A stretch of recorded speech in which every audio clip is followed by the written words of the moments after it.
ሰውየው ስልካችሁን ከፍታችሁ ሪከርድ ያደርጋችሁ ሊሆን ይችላል ኮንሰንትሬት ብላችሁ እየሰራችሁ ያለ ወይም ደግሞ ተማሪዎች ናችሁ ልክ እንደዚህ ዳታ ከፍታችሁ ወይም ደግሞ ከዋይፋይ ጋር ኮኔክት አድርጋችሁ ስልካችሁን በመታነቡበት ጊዜ የተለያየ ኖቲፊኬሽን ከቲክቶክ ከኢሜል ከዩቲዩብ ከኢሞ ከዋትስአፕ ከተለያዩ የሶሻል ሚዲያ አፕሊኬሽኖች ይላክላችኋል ስለዚህ ሳታስቡት ያ ነገር ደግሞ እናንተን ዲስትራክት ያደርጋችኋል just ለተወሰነ ሰዓት ወይም ደግሞ ሙሉ ለሙሉ ኖቲፊኬሽኑን አጥታችሁ መስራት የምትፈልጉትን ነገር መስራት የምትችሉበት ወይም ደግሞ ማንበብ እስካለባችሁ ድረስ ምንም አይነት ኖቲፊኬሽን እንዳይደርሳችሁ የምታደርጉበትን አንድ ሲምፕል የሆነ ቴክኒክ ነው ማሳያችሁ ሁላችሁም ስልክ ላይ ምንም ተጨማሪ አፕሊኬሽን አይጠይቅም ይሄን ሴቲንግ የሚለው ክሊክ አድርጋችሁ ትገባላችሁ ከዛ ወደ ታች ስክሮል ታደርጉትና ኖቲፊኬሽን የሚል ይመጣላችኋል እኔ ጋር ያለው ኖቲፊኬሽን ኢን ስታተስ ባር ነው የሚለው እኛውን ክሊክ እናደርጋለን ከዛ ወደ ታች እንደዚህ ስክሮል ስታደርጉት ኖቲፊኬሽናቸው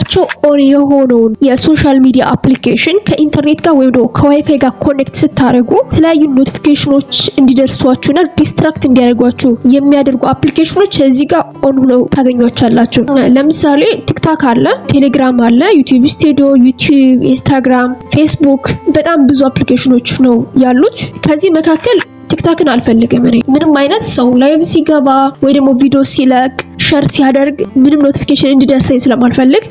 ስለዚህ ይሄኛውን ልክ እንደዚህ ኦፍ እናደርጋለን ከዩቲዩብ በተመሳሳይ እኔ በመፈልግበት ሰዓት ብቻ እንዲደርሰኝ ማድረግ ጂሜል ላይ ፌስቡክ ላይ ብቻ